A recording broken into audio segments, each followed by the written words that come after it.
I have to say they're asking for a lot, and you need to look for the resources available for you from work that hits on all 4 of those buckets. I'm not saying it's not your responsibility as well. We can all get ourselves into a positive mindset and build some relationships at home that support our work, but it is a big ask.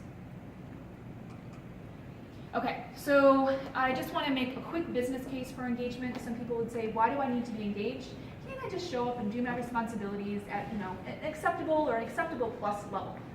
You can, but your company and you are going to benefit if you go above and beyond and you actually become engaged. So this is from a meta-analysis, which is a study of studies. I'm not going to get into the weeds with this.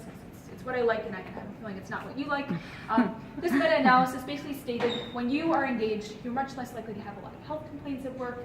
You're going to really enjoy what you're doing, and you're going to have a lot of connection with your company. You're going to feel like your company cares about you, and you're going to care about your company in return.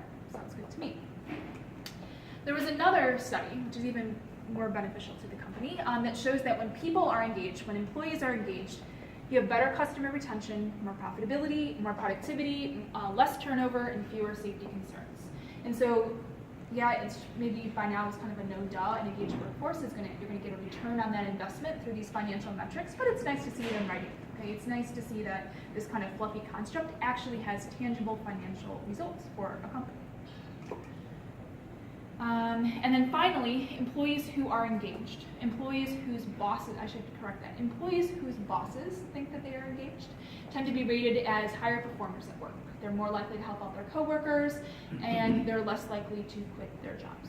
So turnover is expensive, poor performance is expensive, so we need to improve engagement in order to make sure those metrics are where the company wants them to be. Okay, so let's get into the more interesting stuff. How can you protect engagement when things are changing all around you? So these are kind of beginner level interventions for protecting your engagement. And I call these beginner level interventions because, as you'll see, they involve small structural changes in how you view your work or how you structure your work. So the first change we see is that employees' roles are expanding. You get hired, here are your 10 job responsibilities, you have your first performance review, you knock it out of the park, congratulations. Here's 5 more to add to that list. That's job enlargement, right? That's job expansion. We can't pretend this doesn't happen. Okay, and this happens to the best performers because the best performers are known to step up to the plate and do a good job.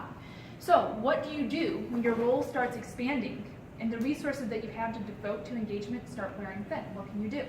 You can ask for something called job crafting. Number one, you have to ask for it. You have to use your voice, which is not always easy conversation.